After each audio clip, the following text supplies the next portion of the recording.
Le 18 décembre 2018, la Chine a célébré en grande pompe le 40e anniversaire du début de sa réforme et de son ouverture au Grand Palais du Peuple à Beijing.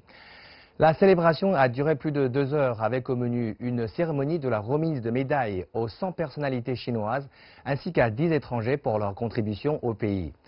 Le président chinois Xi Jinping a également prononcé un discours. Un événement largement suivi à travers le pays via la retransmission en direct CCTV, à la radio et sur Internet. C'était l'apothéose de nombreuses célébrations, petites ou grandes, individuelles ou collectives, spontanées ou organisées, qui se sont succédées à travers le pays tout au long de l'année. Pourquoi les Chinois tiennent à célébrer ces 40 ans de réforme et d'ouverture?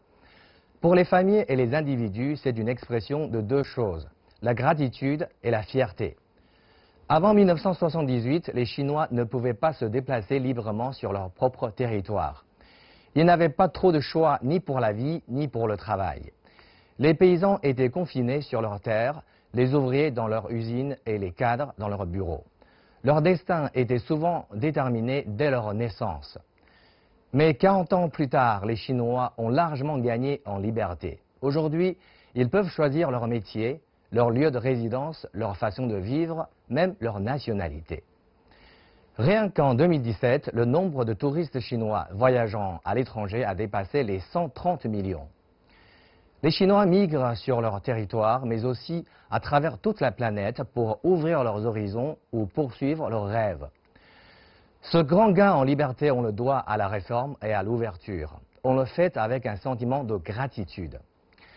La politique du gouvernement a libéré les mains et les pieds des Chinois, mais si les Chinois n'avaient fait qu'errer avec les mains dans le dos, rien n'aurait été obtenu. Au contraire, avec les mains et pieds désormais libres, les Chinois travaillent comme des fourmis infatigables. Ils bravent le froid, la chaleur, le vent ou la pluie. Ils subissent la fatigue, la perte, la solitude ou l'amertume. Ils ont un rêve commun, créer une meilleure vie pour eux-mêmes et pour leur famille. Comme disait Xi Jinping dans son discours, le peuple chinois a connu trop de souffrances, fait trop de sacrifices et trop d'efforts. Aujourd'hui, quand le peuple chinois fête ses anniversaires, c'est avec un grand sentiment de fierté. Être fier de tout le miracle que nous avons créé par le travail et le sacrifice. Quant au gouvernement, il organise des célébrations somptueuses pour réaffirmer deux choses, la conviction et la détermination. Conviction en quoi? En le chemin qu'il a choisi pour le peuple chinois, c'est-à-dire le socialisme à la chinoise, la réforme et l'ouverture. Le miracle économique que la Chine a créé au cours des 40 dernières années constitue un fort argument de la légitimité du système chinois.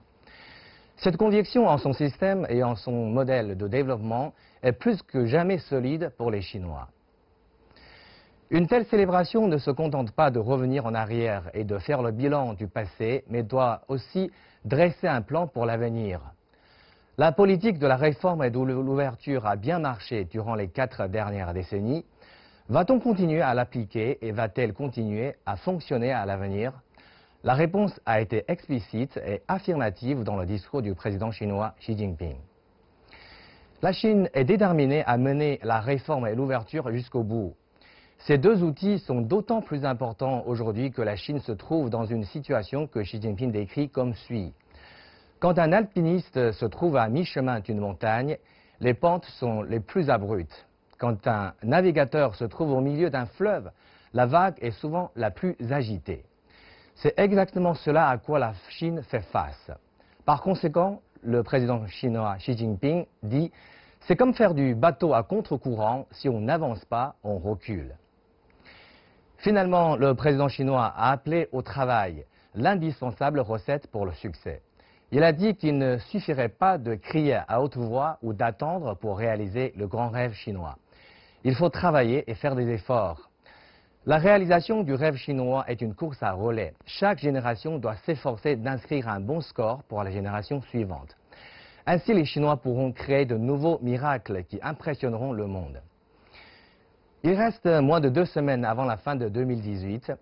Les célébrations chinoises des 40 ans de réforme et d'ouverture vont également toucher à leur fin.